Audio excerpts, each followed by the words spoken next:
7 sebab mengapa musibah datang bertubi-tubi. Yang pertama, karena banyaknya maksiat. Surah Yasin ayat 19 yang kita baca setiap hari. Kemalangan terjadi, musibah terjadi, malapetaka terjadi karena dosa keterlaluan kalian kepada Allah. Yang kedua, karena banyaknya orang berbuat zalim. Dengarkan surah Qasas ayat 59. Kami tidak akan menghancurkan satu daerah kecuali para penduduknya banyak berbuat zalim. Anak durhaka pada orang tua, istri yang berani kepada suaminya, perampok, pembunuhan di mana-mana. Ini mengundang bala bencana. Yang ketiga, mengundang bala bencana karena kelakuan tangan-tangan manusia. Rum 41. Telah tampak kerusakan di daratan dan lautan karena tangan-tangan jahil manusia, agar mereka merasakan akibat perbuatan mereka. Sebagian mereka merasakan akibat perbuatan mereka, agar mereka kembali kepada Allah.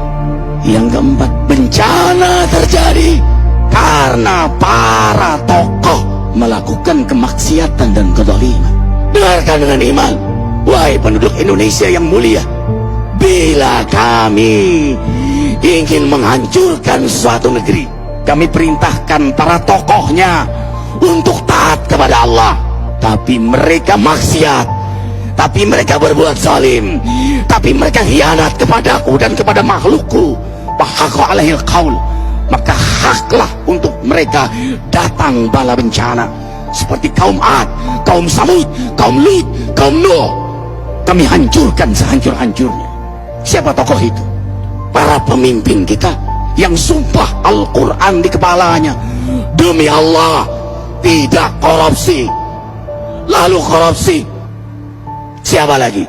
Hartawan, orang-orang kaya yang dengan harta berpoya-poya, sombong, maksiat dengan kekayaannya di tengah orang yang banyak menderita. Siapa lagi? Ulama yang menjual ayat-ayat Allah dengan murah. Subhanallah. Yang kelima, mengapa bala bencana terjadi? Karena orang-orang soleh, orang-orang baik diam melihat kemaksiatan dan kemungkaran. Surah Al-Anfal ayat 25. Takutlah kalian dengan musibah yang tidak hanya menimpa orang yang maksiat, orang yang berbuat zalim, tapi juga kalian orang-orang soleh. Maka masa bodoh dengan kemaksiatan bukanlah sikap seorang mukmin. Amar ma'ruf nahi munkar adalah amal cerdas. Yang keenam, justru karena rahmat Allah, karena peringatan yang Allah hadirkan agar hadir mahkamah kesadaran kita. Ikhwah, dengarkan dengan iman surah Al-Baqarah ayat 155, 156, 157. Kami pasti uji kalian dengan sesuatu yang buat kalian takut lapar, takut miskin, takut kematian.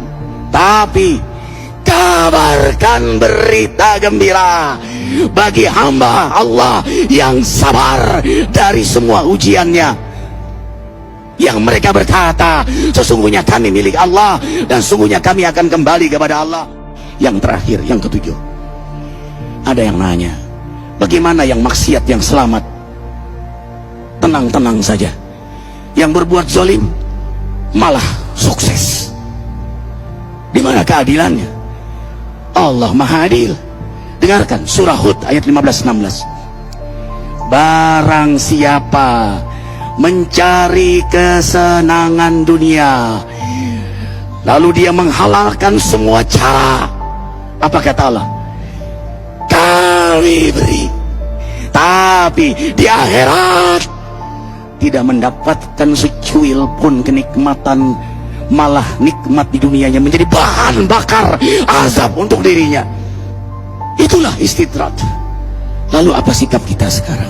Orang beriman menjadikan peristiwa apapun sebagai jalan untuk mendekatkan dirinya kepada Allah.